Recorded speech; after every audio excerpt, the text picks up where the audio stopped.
Okay guys, so nag-decide ako maglaro ngayon. Sabado ngayon guys. So bukas, linggo bukas so rest day. So nag-decide ako magdo-dual workout ako ngayon. So chest and shoulder tayo. Pero si shoulder guys, hindi ako masyado magbababad. Sa chest lang, okay. So two body parts tayo.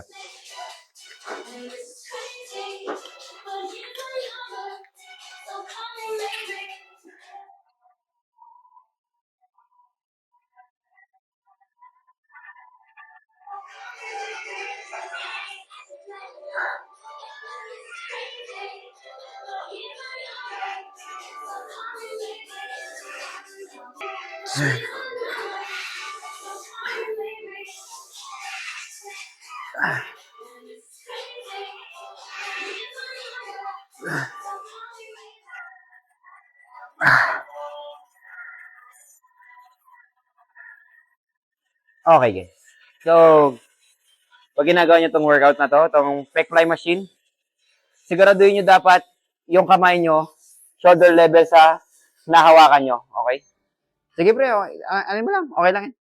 Then, tawag dito, yung siko nyo din, huwag masyado nakababa. Ganito, halimbawa, ito. Hindi nakababang ganyan.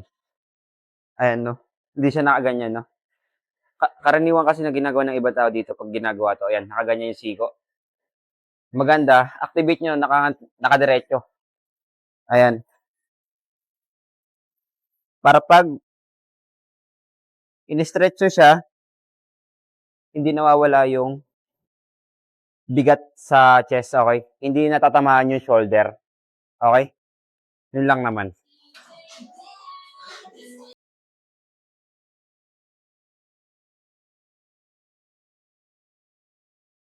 Okay, guys. So, pangalawang workout natin sa chest. So, incline, ano tayo? Incline dumbbell lang tayo ngayon. Hindi mo na ako barbell. Okay?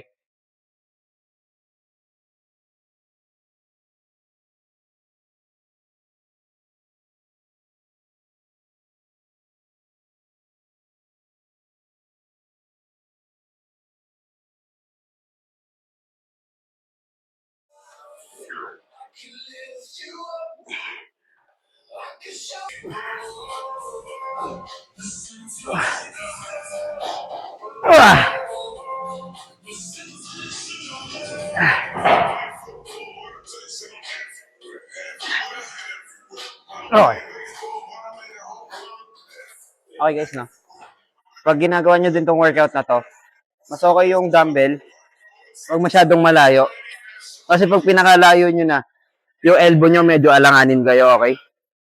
Kailangan, pag pinihit nyo yan, pagbaba, dito lang yung dumbbell, okay? Pag masyadong malayo. Kasi pag pinakalayo nyo, baka pwede ma-injure yung siko nyo, okay? Hindi nyo kasi mapapansin yan pag binuhat nyo, baka biglang pumaling yung siko nyo, okay? Kailangan dito lang. Ayan. Okay? Okay guys, so flat bench na tayo, no? Flat bench. So dumbbell pa rin gagawin ko dito. Hindi ako mag-barbell. So ano lang tayo, dumbbell lang tayo almost ngayon. Ha. Ah.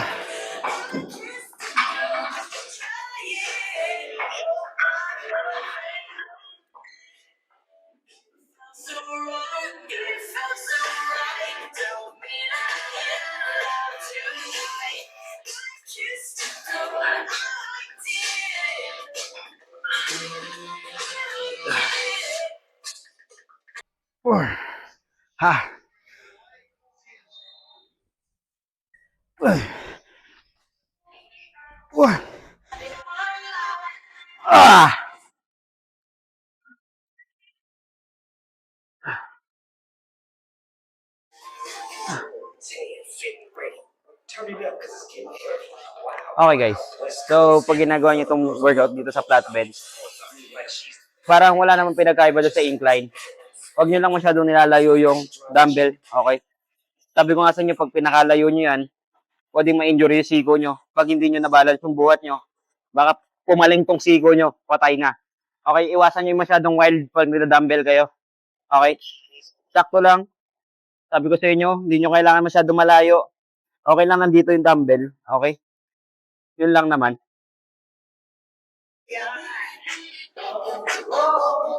Okay guys, so pang-apat na workout ko to sa chest, no?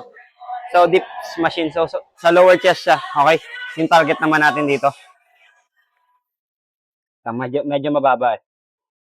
Okay.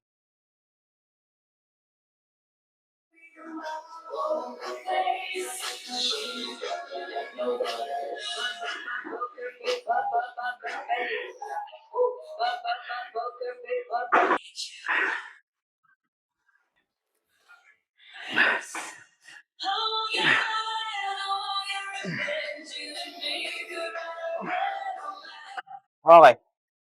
So, pag ginagawa nyo itong pang dips machine na to guys, pag sa lower chest, medyo island kayo ng konti, no?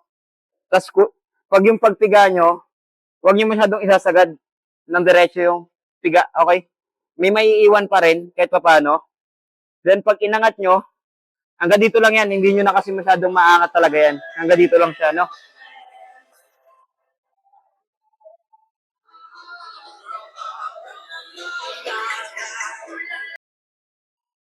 Okay guys, so tapos na ako sa chest. So, mag-shoulder na ako. Makakailang workout lang ako sa shoulder, no guys? Baka 3 lang. Okay na ako nun. Kasi nakapat akong workout sa chest. So, magtatlong workout lang ako sa shoulder. Unahin ko na yung Arnold press dumbbell. Seated, okay?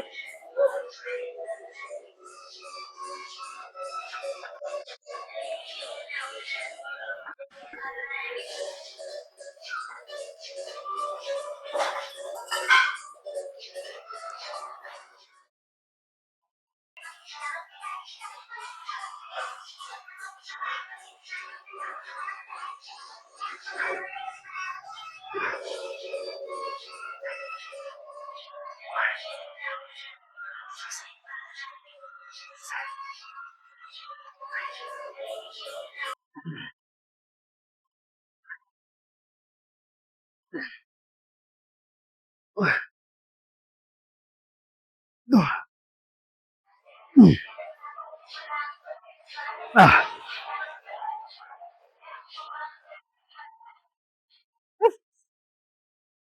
Ay, mga pala guys, nakalimutan ko sinabi sa inyo. So, pag nilalaro nyo pala tong no, yung siko nyo, pag masyadong nakadiretso, okay? Pag ginagawa nyo tong workout na to, hindi nakadiretso ha. Para hindi masyadong na-stress yung joints nyo. Kailangan straight nyo. Huwag naka-straight, kailangan nakapasok ng konti siko, okay? Ayan siya, no? Hindi siya nakaganyan ha. Ayan ha. Ulit, take 2. Okay guys, so side lateral raises tayo, dumbbell. Standing to guys ha, okay?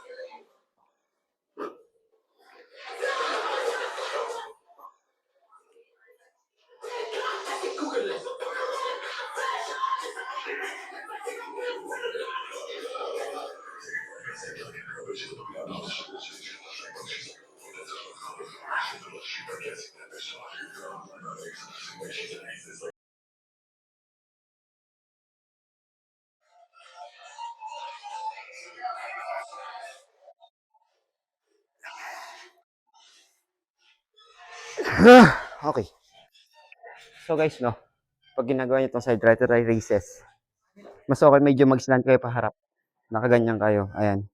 Then, yung shoulder nyo, huwag nyo iaangat agad. Okay? Hayaan nyo lang. Huwag nakaganon pagbubuhatin. Okay? Ibaba nyo lang, normal lang. Then, medyo naka-slat. Okay? Then, medyo hold nyo lang konti yung nyo. Tawag dito, abdominal mass, no? Medyo tipid lang para hindi masyado nawawala sa concentrate. Okay? Kasi pag nakaganyan na kayo, pag sobrang labas pasok yung hininga, medyo nawawala ka sa position. Kailang medyo hold lang ng konti. Okay? Ayan.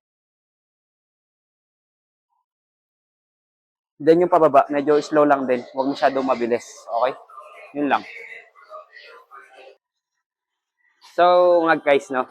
So, real delts na ako. So, sa may likod na ng shoulder. Okay? So, pinaka number 1 din to. Kailangan nyo din pagandahin to para mas bilog yung shoulder nyo. Kasi pag wala kang real delts, parang panot yung shoulder nyo kahit malaking tingnan sa front. Kasi importante pa rin talaga yung may real delts ka. Okay?